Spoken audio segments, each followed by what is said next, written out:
Halo, selamat malam rekan-rekan yang saya kasih dalam nama Tuhan Yesus. Kembali bersama dengan saya Feby Timotius dari Bara Digital Ministry. Malam hari ini kita kembali belajar kebenaran firman Tuhan. Satu tema yang masih berkaitan dengan di hari Paskah, di hari Minggu yang lalu, kebangkitan Kristus, kebangkitan kita. Nah, mengapa sih kebangkitan Kristus itu menjadi juga adalah kebangkitan kita? Dan siapa saja yang masuk ke dalam kategori orang-orang yang bangkit? Dan apa yang dimaksud dari bangkit itu sendiri.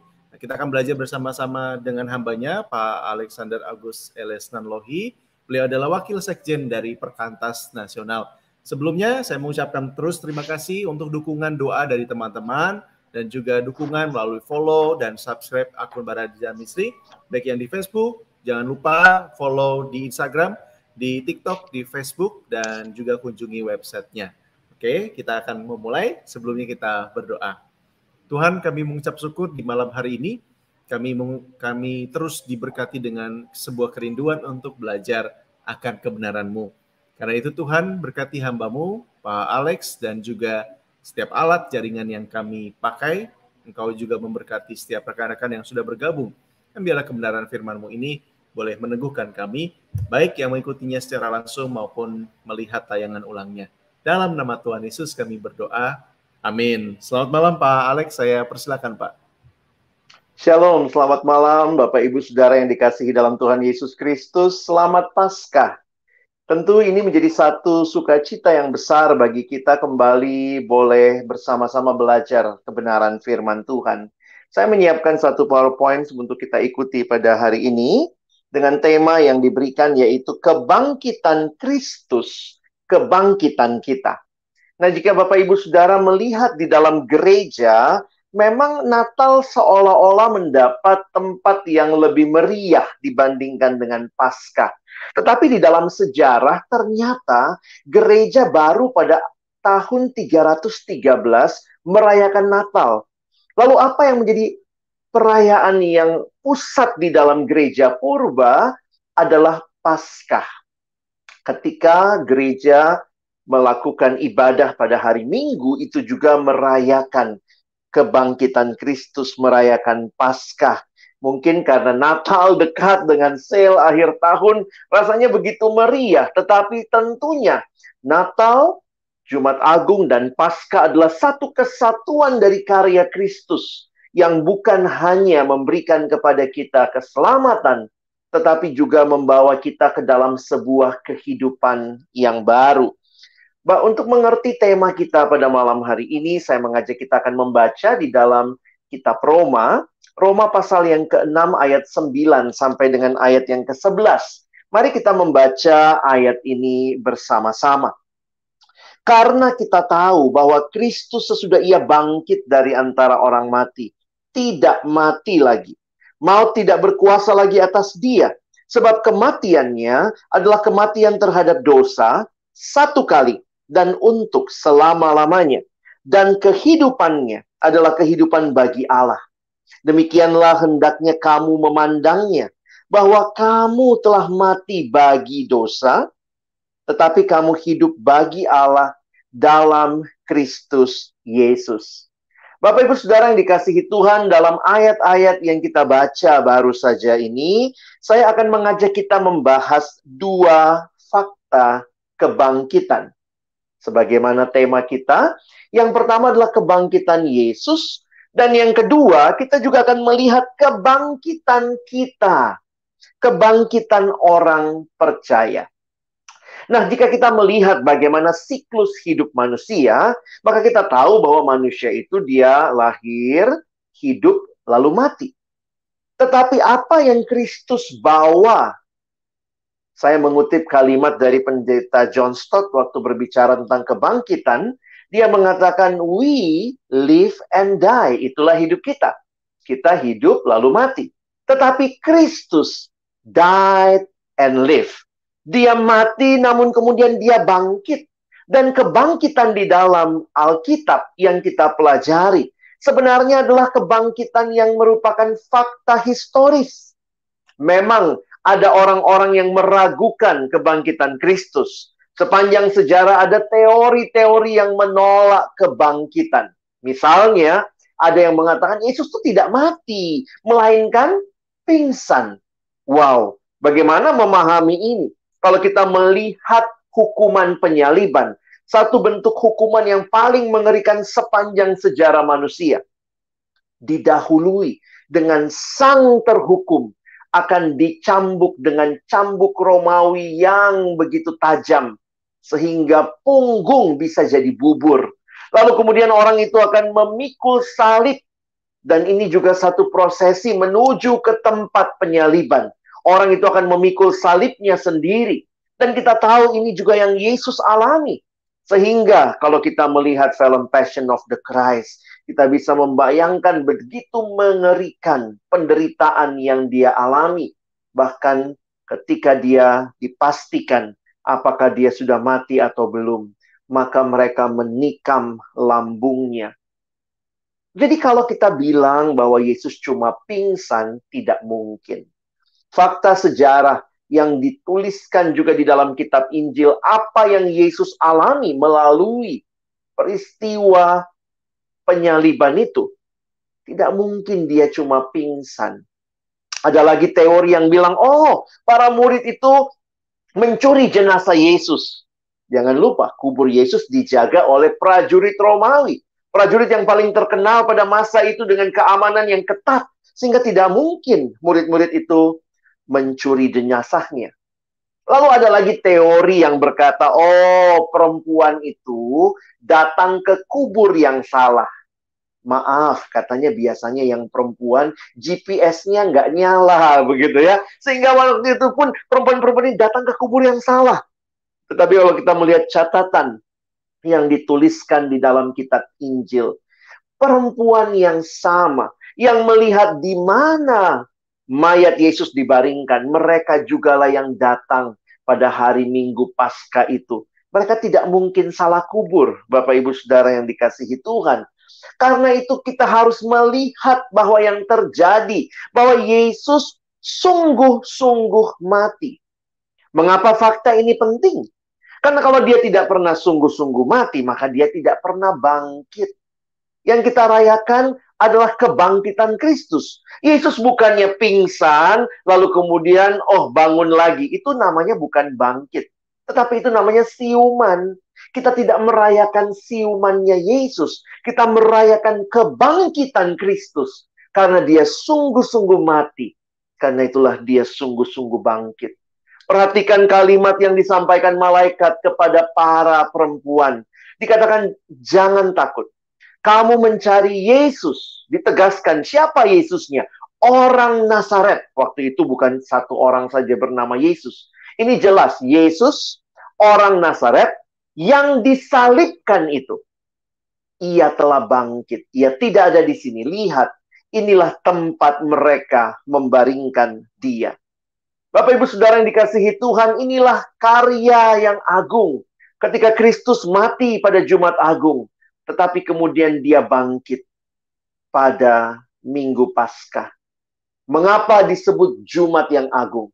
Jumat yang agung hanya menjadi agung karena ada Minggu Paskah. Tanpa kebangkitan, salib tidak ada artinya. Bayangkan kalau Yesus hanya mati dan tidak pernah bangkit. Tetapi dia mati dan bangkit. Sehingga Jumat itu disebut Good Friday. Disebut Jumat yang agung. Karena Minggu Paskah memastikan bahwa Yesus adalah kebangkitan dan hidup. Dan kebangkitannya mengubahkan segala sesuatu. Ini fakta pertama yang saya rindu kita alami, kita pahami, dan benar-benar boleh kita nyatakan dalam keseharian kita. Bahwa Yesus sungguh-sungguh bangkit. Kebangkitan Kristus membawa kita kepada fakta yang kedua. Kebangkitan orang percaya. Berarti kebangkitan kita. Apa hubungannya Yesus yang bangkit dengan saya yang hidup saat ini? Kebangkitan Yesus merupakan pengalaman nyata orang percaya. Kalau kita memperhatikan di dalam percakapan Yesus dengan Marta ketika Lazarus mati, kita melihat kalimat ini. Yesus menjawab, akulah kebangkitan dan hidup. barang siapa percaya kepadaku, ia akan hidup walaupun ia sudah mati. Jadi siapa yang akan bangkit? Siapa yang akan hidup? Mereka yang percaya. Perhatikan ayatnya yang ke-26. Dan setiap orang yang hidup dan yang percaya kepadaku tidak akan mati selama-lamanya. Percayakah engkau akan hal ini? Menarik sekali bahwa kebangkitan Yesus bagi kita yang percaya kepadanya, bagi kita yang hidup di dalam Dia, maka kita pun mengalami kebangkitan itu. Nah, ini memang berbicara tentang kebangkitan yang akan terjadi pada akhir zaman, tetapi Paulus bahkan juga mengatakan bahwa itu bukan hanya fakta yang nanti, tetapi juga yang kita alami sekarang. Mari perhatikan apa yang dituliskan di Roma pasal 6. Tadi kita membaca ayat 9, 10, ini ayat 11-nya. Ketika ayat 9 dan 10 berbicara tentang Yesus yang mati, Yesus yang bangkit, maka di dalam Roma 6 ayat 11, Paulus mengkaitkan kematian dan kebangkitan Kristus dengan pengalaman hidup orang percaya. Perhatikan, demikianlah hendaknya kamu memandangnya, bahwa kamu telah mati bagi dosa, tetapi kamu hidup bagi Allah dalam Kristus Yesus. Kita ingat tadi, yang mati itu Yesus terhadap dosa. Yang bangkit itu Yesus, berarti kalau dia bangkit, dia hidup. Maka bagi kita yang percaya kepada Kristus, yang bersatu dengan Dia, maka kematian Kristus juga menjadi kematian kita. Kita pun mati bagi dosa, dan kebangkitan Kristus menjadi kebangkitan kita. Karena Kristus hidup, Dia bangkit berarti Dia hidup. Maka saya yang percaya, saya juga hidup bagi Allah. Menarik sekali bagaimana Paulus memandang kebangkitan bukan sebagai sebuah fakta nanti, tetapi dalam relasi dengan Allah saat ini. Bahwa kita yang bangkit itu berarti kita mati bagi dosa, tetapi kita hidup bagi Allah dalam Kristus Yesus. Saya mengutip kalimat dari pendeta John Stott yang mengatakan, God who raised Jesus from physical death can raise us from spiritual death and make us new people in Christ. Allah yang membangkitkan Yesus dari kematian jasmani dapat membangkitkan kita juga. Ia telah membangkitkan kita juga secara rohani dan menjadikan kita manusia baru di dalam Kristus. Sehingga apa artinya kebangkitan kita? Kita tidak hanya menunggu kebangkitan pada akhir zaman yang memang menjadi bagian bagi setiap yang percaya, tetapi kebangkitan kita menandakan Yesus memberikan hidup yang baru yang kita nikmati sejak hari ini. Bukan lagi hidup yang lama, tetapi hidup yang baru. Inilah iman Kristen. Iman Kristen adalah iman kepada Kristus yang bangkit. Christian faith is resurrection faith, or it cannot be Christian faith any longer. Karena itu Bapak Ibu Saudara yang dikasihi dalam Tuhan Yesus Kristus, apa yang menjadi aplikasi bagi kita? Saya mengajak kita yang mengalami kebangkitan Kristus juga menjadi pengalaman iman kita. Maka apa yang diberikan? Kebangkitan Kristus menjamin hidup kita. Kebangkitan Kristus menjamin hidup orang percaya. Bahwa waktu perhatikan, ketika di masa yang lalu, kebangkitan itu memberikan kepada kita pengampunan. Waktu saudara dan saya percaya, maka kita diampuni. Kristus yang bangkit memastikan bahwa dosa selesai. Berarti saudara dan saya diampuni. Dan masa kini, kita diberikan kuasa untuk melawan dosa.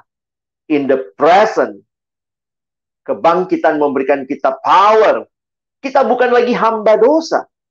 Dan kebangkitan Yesus menjamin hidup kita di masa depan, bahwa kita juga akan hidup bersama Dia di dalam hidup yang kekal. Ini memberikan kita hope. Secara cepat kita lihat ayat-ayatnya yang menjamin 3 hal ini. Seluruh hidup kita, past, present, and future. Di dalam masa yang lampau, pengampunan Allah. Perhatikan, kalau Kristus tidak bangkit, kata Paulus di 1 Korintus 15 ayat 17. Dan jika Kristus tidak dibangkitkan, maka sia-sialah kepercayaan kamu dan kamu masih hidup di dalam dosamu. Berarti kalau Kristus bangkit, pengampunan telah diberikan kepada kita. Pengampunan adalah salah satu kebutuhan mendasar setiap manusia. Sebab setiap kita memiliki 1 atau 2 aib terpendam. Itu bisa terkait dengan apa yang pernah kita pikirkan, kita ucapkan, kita lakukan, yang kemudian kita sesali dan membuat kita merasa malu. Nurani kita terus menuduh kita, mengomeli kita, menyalahkan kita, bahkan menyiksa kita. Bayangkan kalau Kristus tidak bangkit, kata Paulus, maka kamu masih hidup dalam dosamu yang begitu menyiksa. Karena itu kebangkitan Kristus, ketika saudara dan saya percaya, memberikan kita kebebasan dari ketakutan. Kebangkitan Kristus memberikan kita hidup yang dimerdekakan dari rasa bersalah dan penghakiman Allah. Tapi kemudian bukan hanya masa lalu kita diampuni dari dosa-dosa yang sudah pernah kita lakukan, tetapi masa kini kebangkitan Kristus memberikan kita kuasa untuk melawan dosa. Roma 8 ayat yang ke-11. Ini ayat-ayat kebangkitan. Dan jika roh Dia yang telah membangkitkan Yesus dari antara orang mati diam di dalam kamu, maka Ia yang telah membangkitkan Yesus dari antara orang mati akan menghidupkan juga tubuhmu yang fana itu oleh rohnya yang diam di dalam kamu. Roh Kudus diberikan sebagai penuntun hidup setiap kita. Dia memberikan kita kuasa. Sadarkah saudara dan saya bahwa roh yang membangkitkan Yesus itu, roh yang penuh kuasa yang hebat itu ada dalam diri kita. God's power is in us. Kuasa itu bukan hayalan, Bapak Ibu Saudara. Bukan juga impian yang masih nanti, tetapi realita yang dinyatakan dalam kehidupan orang percaya. Sehingga melalui ketaatan kepada kehendak Allah, orang percaya menikmati kuasa Allah yang hebat itu. Melalui kebangkitan Yesus yang hidup kembali, Yesus memberikan kita kuasa atas segala kecenderungan dosa. Ketika kita mengizinkan Dia mengendalikan hidup kita. Sehingga kita bisa berkata, God, I am free in Jesus. Dan yang terakhir, kebangkitan Kristus memberikan juga pengharapan kepada kita bahwa Tuhan akan datang kedua kali dan menggenapkan segala sesuatunya. Apa yang akan Dia berikan kepada kita? Perhatikan di 1 Petrus 1 ayat yang ketiga sebagai ayat terakhir yang kita renungkan. Terpujilah Allah dan Bapa Tuhan kita Yesus Kristus, yang karena rahmat-Nya yang besar telah melahirkan kita kembali oleh kebangkitan Yesus Kristus dari antara orang mati, perhatikan, kepada suatu hidup yang penuh pengharapan. Bapak Ibu Saudara, hidup dalam dunia ini banyak pergumulan ya. Tetapi kebangkitannya, oleh kebangkitan Yesus Kristus dari antara orang mati, memberikan kita pengharapan. Suatu hidup yang penuh pengharapan. Mengapa kita bisa punya pengharapan? Karena kita punya Juru Selamat yang bangkit. We have a living hope because we have a living Savior. Karena itu kita bisa berkata seperti sebuah pujian, bahwa because He lives, we can face tomorrow. Jadi kembali pertanyaannya bagi kita sekarang, apakah kebangkitan Yesus juga sudah saudara alami dalam hidup saudara? Kebangkitan yang memberikan kepada kita bukan hanya pengampunan di masa yang lalu, bukan hanya kuasa di masa kini, tetapi juga pengharapan di masa depan. He has risen. Kristus telah bangkit. Sudahkah saudara yang percaya juga dibangkitkan bersama Dia? Mari jawab pertanyaan ini dengan kita membuka hati, menerima Yesus sebagai satu-satunya Tuhan dan Juru Selamat. Sehingga kematiannya menjadi kematian kita. Dan kebangkitannya menjadi kebangkitan kita. Selamat Paskah, Tuhan memberkati kita. Amin. Amin. Baik, terima kasih Pak Alex untuk penjelasan yang luar biasa di malam hari ini. Saya berharap dan saya percaya bahwa teman-teman yang sudah menyaksikan sangat diberkati dan juga sangat jelas ya dengan apa yang tadi kita dengar berkaitan dengan kebangkitan Kristus dan kebangkitan kita dan apa hubungannya dalam kehidupan kita sebagai orang percaya. Nah kalau begitu Pak, kalau tadi di bagian agak-agak bagian terakhir itu kalau disangkut pautkan juga, bagaimana Pak ketika kita melihat apakah ini menjadi satu indikator ketika kita melihat kehidupan kita sendiri? Tadi kan pertanyaannya, apakah kita sudah bangkit? Apakah saya dan Bapak Ibu Saudara? Pertanyaan kan begitu Pak. Apakah ini jadi salah satu indikator atau indikator yang sangat penting ketika meyakini bahwa saya sudah ada di dalam Yesus ketika tadi ya ada perubahan, ada kekuatan, ada sesuatu yang dalam kehidupan kita tuh betul-betul kita merasa yakin Pak. Nah, jaminannya apakah itu salah satu ketika kita bicara, karena begini Pak, misalnya urutannya kan saya melihatnya urutannya sebagai berikut. Ketika kita percaya, lalu berkaitan dengan kebangkitan Yesus, lalu Roh Kudus memberikan kekuatan, dengan kekuatan itu kita menjadi orang-orang yang bisa taat kepada Allah. Nah, ada juga yang mungkin berpikir begini Pak, oh saya sudah taat, saya sudah berbuat baik. Nah, apakah itu menjamin bahwa saya sudah dalam Kristus ketika patokannya itu di mana Pak? Apakah melihatnya sebagai karena saya sudah berbuat baik nih gitu, atau sudah melakukan sesuatu yang diperintahkan Tuhan? Iya, menarik ini Pak ya. Jadi kaitannya saya pikir ada beberapa hal yang perlu kita pahami. Yang pertama, di dalam kekristenan keselamatan bukan karena perbuatan baik. Nah, itu kita harus jelas. Loh, kalau keselamatan bukan karena perbuatan baik, lalu kita selamat karena apa? Kita selamat yang kedua hanya karena anugerah dalam Kristus Yesus.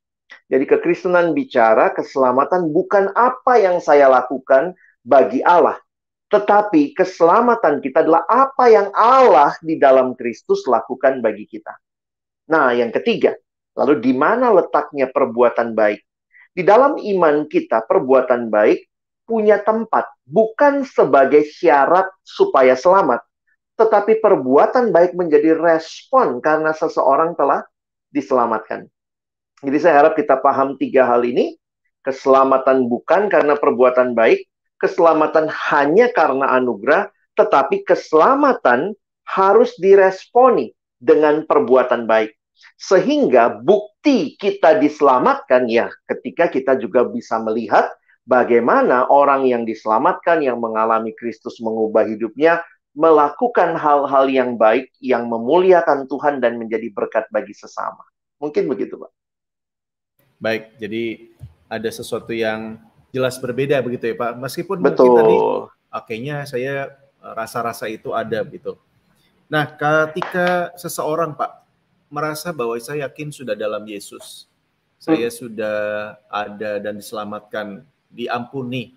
Tapi dalam kehidupan ketika ini Pak, ketika tadi ada godaan atau ini ya bisakah disebut sebagai rongrongan dari si jahat yang menekan, yang mengintimidasi, misalnya sampai pada taraf, wah kamu kan hamba Tuhan, kamu kan anak Tuhan, kok masih berbuat begitu gitu. Jadi yang kadang-kadang mungkin beberapa orang, bahkan banyak orang menjadi frustasi Pak untuk ya kan, ya daripada saya ngomong tobat lagi, minta ampun lagi, besok begitu lagi. Nah, apakah itu semacam rongrongan yang memang mengintimidasi kita atau memang atau sesuatu yang lain yang pada akhirnya bisa melemahkan kita, Pak? Iya. Perjuangan melawan dosa adalah sebuah perjuangan seumur hidup. Dan sebenarnya ketika, ini kalau saya menghayatinya begini ya Pak, ketika saya masih frustasi dengan dosa, berarti sebenarnya saya masih punya keinginan dan tahu apa yang seharusnya saya lakukan.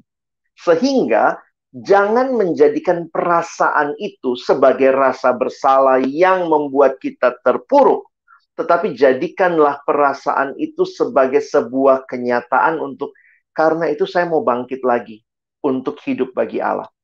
Jadi memang ini bukan hal yang mudah, karena kan perjuangan ini seumur hidup.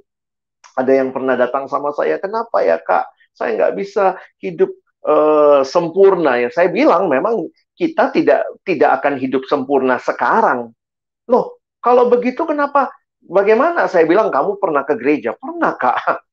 Di gereja kita ngapain biasanya? Dalam liturgi ada bagian pengakuan dosa. Itu saja sudah menandakan bahwa sebenarnya di dalam hidup beriman kita, kita belum pernah bisa sempurna. Karena itu kita menunggu kedatangan Kristus kedua kali, yang nantinya akan datang menggenapkan semuanya dan membawa kita ke dalam hidup yang sempurna. Tetapi pengakuan dosa bukanlah membuat kita lebih rajin berdosa. Kan minggu depan nanti diampuni lagi gitu ya. Jadi jadi jangan menjadikan perasaan kita adalah, ya sudahlah karena saya jatuh lagi dalam dosa, ya udahlah begini aja terus. Tapi kesadaran bahwa saya salah, tapi kenapa saya masih sadar saya salah? Ternyata itu adalah syarat Tuhan mengingatkan kita untuk bangkit lagi dan hidup bagi Dia. Jadi saya pikir itu kali ya, perjuangan melawan dosa membuat kita makin hari makin berserah sama Tuhan. Saya pikir itu sikap yang benar ya, sehingga jangan menjadikan kenyataan saya masih jatuh dalam dosa, saya ke gereja pun masih ada pengakuan dosa, membuat kita makin rajin berbuat dosa. Saya pikir itu respon yang salah. Wow, wow. Dan itu berarti ketika tidak ada perasaan atau tidak ada rasa bersalah itu malah itu sesuatu yang berbahaya begitu ya Pak ya? Betul Pak. Saya suka mikir gitu. Kalau dia lakukan dosa udah nggak ada rasa bersalah, wah ini anak siapa ya? Karena kalau dia anak Tuhan, ada Roh Kudus yang diam di hati kita, dan Roh itu akan terus memimpin kita. Makanya Paulus katakan di Galatia, hiduplah dipimpin oleh Roh. Jadi kalau nggak ada perasaan bersalah, makanya kalau ada yang datang masih rasa bersalah, Pak, saya pikir, wah, masih ada harapan. Ini anak Tuhan nih ya. Iya, baik. Kalau udah ditegur, saya nggak salah gitu, itu itu udah bahaya tuh. baik. Nah, ini jadi semakin ini Pak, ketika ada satu pertanyaan sebenarnya, dan rasanya memang belum pernah sama sekali dibahas di Bara gitu ya, tentang saya nggak tahu apakah ini bisa nanti jadi satu tema khusus, karena biasanya cukup panjang juga. Dari Rosemary, nah ini usianya kalau nggak salah waktu itu tahun kemarin itu baru 13 tahun Pak. Apakah benar bahwa Tuhan akan datang kedua kalinya Pak? Tadi Pak Alex juga sampaikan itu. Iya. Di dalam iman kita, itu yang kalau kita baca dan juga renungkan dari firman Tuhan, dan kemudian gereja dalam tradisinya mensummary itu di dalam yang kita sebut pengakuan iman rasuli. Dari mana pengakuan iman rasuli? Jadi itu bukan hanya buatan-buatannya para rasul, tetapi pengakuan iman yang berdasarkan kepada apa yang firman Tuhan sampaikan. Dan di dalam bagian terakhir kita mengatakan, aku percaya kepada gereja yang kudus dan am, persekutuan orang kudus, pengampunan dosa, kebangkitan daging, dan hidup yang kekal. Itu semua menyatakan bahwa ada cerita di mana dunia ini ada akhirnya nih. Dan itu membuat kita menyadari bahwa satu waktu kita akan berhadapan dengan Kristus yang akan datang kedua kali. Makanya di dalam kalimat yang lahir dari anak darah Maria, menderita sengsara di bawah pemerintahan Pontius Pilatus, disalibkan, mati dan dikuburkan, turun ke dalam kelennya maut, pada hari yang ketiga bangkit pulih dari antara orang mati, naik ke surga, duduk di kanan Allah Bapa, dan dari sana ia akan datang kembali. Ada banyak ayat-ayat yang menyatakan hal itu, dan memang itu adalah keyakinan iman kita bahwa Yesus akan datang kedua kali. Nah, saya pikir ketika orang bilang, kok belum datang-datang? Nah, saya pikir kita harus lihat lagi. Ada ayat yang lain mengatakan, bukan berarti Tuhan melalaikan janjinya. Tetapi ini kesempatan yang Tuhan mungkin berikan supaya kita bertobat dan kembali kepada Dia. Wow. Terima kasih Pak Alex. Penjelasan malam hari ini luar biasa dan menarik kita dan memberkati kita. Ini juga ada Ibu, mungkin Ibu atau ya Ibu Eridah Silalahi, nanti rindu didoakan keempat anaknya Pak. belum iya. percaya begitu. Jadi terima kasih Ibu untuk pokok doanya malam hari ini. Nah, untuk pertanyaan terakhir Pak, ketika ada teman-teman atau siapapun juga yang mendengar tayangan ini yang merasa masih ada keraguan-raguan dalam kenyataan bangkitnya Yesus, dan atau seorang yang percaya yang malam hari ini rindu memperbaharui, saya juga harus bangkit karena Yesus sudah bangkit. Apa yang nasihat dan dorongan apa yang bisa Pak Alex sampaikan? Dan setelah itu saya rindu untuk Pak Alex boleh mendoakan kita semua Pak berkaitan dengan kebangkitan Kristus dan kebangkitan kita. Iya. Semua hal yang indah yang kita bicarakan malam hari ini diberikan ketika kita ada di dalam Dia dan Dia ada di dalam kita. Itu berarti ada persatuan dengan Kristus, dan itu menjadi satu bagian penting dalam iman percaya kita. Semua orang bisa bicara Yesus mati. Semua orang bisa bicara Yesus bangkit. Tetapi kita yang percaya, kita bisa berkata Yesus mati bagiku. Yesus bangkit bagiku. Karena itu Bapak Ibu Saudara, buka hati, terima Yesus. Jadikan Dia satu-satunya Tuhan dan Juru Selamat. Dan meyakini bahwa apa yang Dia berikan, yang Dia janjikan itu bukan isapan jempol. Kalau kita melihat apa yang ada di dalam Alkitab, sudah begitu banyak hal yang Tuhan genapkan. Dan kita masih menunggu kedatangannya kedua kali, yang juga pasti akan terjadi karena itu yang Tuhan janjikan. Jadi memang bukan di waktu kita, tapi ada di waktunya. Dan itu membuat kita justru mari nikmati hidup yang bangkit itu sekarang. Ya, apa buktinya ya? Tadi kita sudah bahas ya. Mari hidup tinggalkan dosa, mari hidup berpengharapan. Jangan apa-apa menyerah. Kalau saya lihat anak sekarang, maaf ya, tapi itu pergumulan. Cepat sekali depresi, nanti tahu-tahu sudah mau bunuh diri. Tuhan bawa hidup yang baru, hidup yang berpengharapan bahwa di dalam Yesus ada jalan keluar. Di dalam Yesus Dia menyertai hidup kita. Dan pegang ini sebagai bagian saya bangkit bersama Kristus. Dan bahkan apa? Ketika murid-murid mengalami Yesus yang bangkit, mereka bahkan bisa membagikan kesaksian itu. Karena ada orang-orang di sana, di sekitar kita, yang mungkin juga membutuhkan pengharapan, mungkin membutuhkan kelepasan dari dosa. Nah, kalau kita sudah mengalaminya, biarlah kita juga membagikannya, memperkenalkan Yesus yang mati dan bangkit juga bagi mereka. Dan kiranya Bapak Ibu Saudara sekalian, itu bukan hanya sebuah teori. Saya tutup dengan kalimat ini ya. Paskah, Yesus yang bangkit bukan sekadar perayaan, tetapi sesungguhnya adalah sebuah pengalaman yang membawa perubahan. Nah, kiranya Tuhan menolong kita. Mari satukan hati kita berdoa. Bapa di dalam surga, terima kasih. Paskah bukan sekadar perayaan, tetapi perubahan. Sebuah pengalaman iman yang sungguh nyata. Bahwa kami yang dulunya sangat menikmati dosa, sekarang kami hidup di dalam kebenaran, kekudusan, kebaikan, hidup menyenangkan Allah. Kami yang dulu mungkin begitu ketakutan dalam hidup, kami yang begitu mudah menyerah, tetapi di dalam Kristus ada pengharapan. Karena kebangkitan itu kami alami. Dan kami sungguh bersyukur kalau malam hari ini kembali Tuhan meneguhkan kami. Tuhan membangkitkan kami yang mungkin sedang lesu. Kami yang mungkin sedang dalam pergumulan yang berat. Ada jalan keluar. Bahkan ketika kami belum melihat jalan keluar pun ada Tuhan yang bersama kami. Dan itu cukup bagi kami. Dan terima kasih Tuhan. Karena Engkau sungguh Allah yang hidup dan menyertai kehidupan kami. Berdoa malam hari ini secara khusus tadi untuk Ibu Erida Silalahi, untuk keempat anaknya, tolong mereka mengenal Tuhan sungguh-sungguh, hidup di dalam Tuhan, bertumbuh di dalam Tuhan.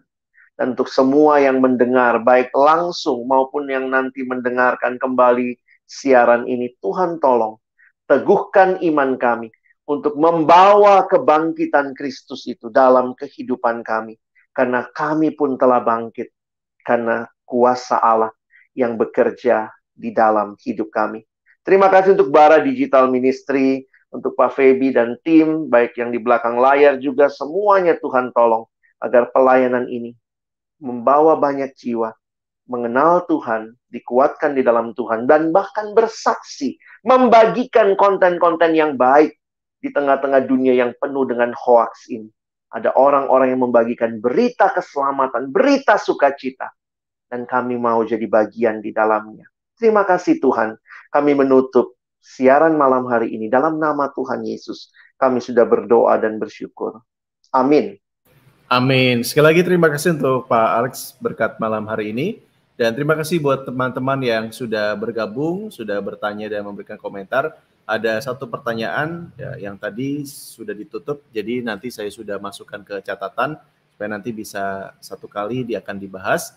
Dan sekali lagi, saya Feby Timotius bersama dengan Pak Alex dan juga rekan-rekan di balik layar yang sudah melayani, mengucapkan selamat malam, Tuhan Yesus berkati, sampai jumpa di besok malam. Amin.